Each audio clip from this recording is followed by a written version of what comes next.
Hospital পর্যন্ত পৌঁছাই দিলাম। আমি ভয় পাচ্ছিলাম যে কেউ আমাকে চিনে ফেলে কিনা, বিশেষ করে তৎকালীন সরকার পক্ষে কেউ আমাকে চিনে ফেলে কিনা। এই ভয়ে আমি গামছা দিয়ে মুখ ঢেকে বসেছিলাম। প্রচন্ড আশঙ্কা কাজ করছিল, আমার পরিবার কোথায় আছে, কিভাবে আছে, তারা কি জীবিত আছে। মনের ভিতরে ঝড় বয়ে যাচ্ছিল। তার কাছ থেকে আমি প্রথম জানতে পারি যে 5ই আগস্ট শেখ হাসিনা পালিয়ে গিয়েছে। আমি তো বিশ্বাসই করতে পারছিলাম না। আয়না ঘর থেকে মুক্ত হওয়ার দিন ব্যারিস্টার আরমানের সঙ্গে চাঞ্চল্যকর তথ্য ফাঁস সিসিটিভি ফুটেজে যা যা আমাদের কাছে হাতে আসছে। তার আগে যারা আমাদের চ্যানেলটি এখনো সাবস্ক্রাইব করেন নাই, অতি দ্রুত করে আমাদের চ্যানেলটি সাবস্ক্রাইব করে ফেলুন, লাইক কমেন্ট শেয়ারের সাথে থাকুন। তো চলুন আমরা সিসিটিভি ফুটেজ দেখে আসি। হসপিটাল পর্যন্ত পৌঁছাই দিলাম। আমি ভয় পাচ্ছিলাম যে কেউ আমাকে চিনে ফেলে কিনা, বিশেষ করে তৎকালীন সরকার পক্ষে কেউ আমাকে চিনে ফেলে কিনা। এই ভয়ে আমি গামছা দিয়ে মুখ ঢেকে বসেছিলাম। অনেকক্ষণ বসে থাকার পর যখন দেখলাম এক এক ওখানকার স্টাফরা আসছে, তখন আমি যে গার্ডের সাথে কথা বলার চেষ্টা করলাম। তখন গার্ডরা আমাকে চিনতে পারে নাই, এই জন্য আমি ঢুকতে পারিনি। তখন আমি আবার যে বসে থাকলাম মেইন গেট খোলার অপেক্ষায়, অথবা কেউ পরিচিত আসবে এই অপেক্ষায় প্রায় 1 ঘন্টা বসে থাকলাম।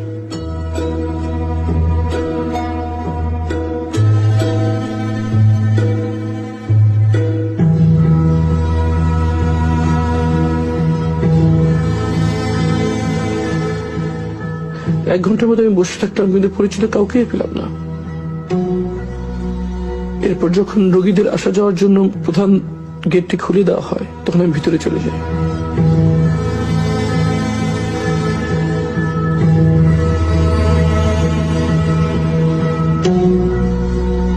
মনের ভিতরে প্রচন্ড আশঙ্কা কাজ করছিল, আমার পরিবার কোথায় আছে, কিভাবে আছে, তারা কি জীবিত আছে। মনের ভিতরে ঝড় বয়ে যাচ্ছিল।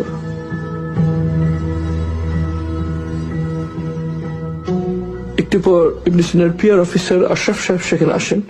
উনি আমাকে আমার রুমে নিয়ে যান, যদিও তিনি আমাকে তখন চিনতে পারেন নাই। আমি ওনার কাছে স্মার্টফোনটা নিয়েই আমি গুগলে যাই এবং আমার নাম সার্চ দিই। সার্চ দেওয়ার সাথে সাথে এই ছবিটা স্ক্রিনে ভেসে ওঠে। তখন আমি ঠিক আমার চেহারা কাছে ভেবে নেই, আমাকে দেখা যায় ওনাকে চিনেন কিনা। তখন সাথে সাথে ভাই আমাকে চিনতে পারে এবং আবেগ আপ্লুত হয়ে পারেন আর কি। কথায় কথায় তার কাছ থেকে আমি প্রথম জানতে পারি যে 5ই আগস্ট শেখ হাসিনা পালিয়ে গিয়েছে। আমি তো বিশ্বাসই করতে পারছিলাম না, আমার কাছে স্বপ্নের মতো মনে হচ্ছিল।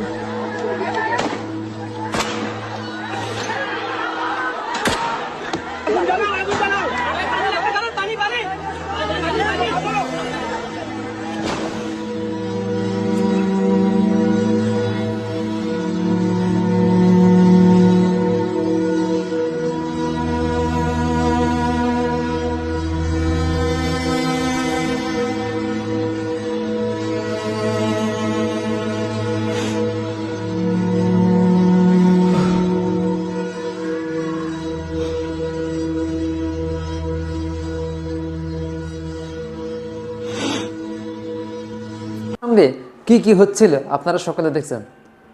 অবশ্যই আপনাদের মন্তব্য আমাদের এই ভিডিওর কমেন্ট বক্সে করে যাবেন কি হচ্ছিল ওনার সাথে।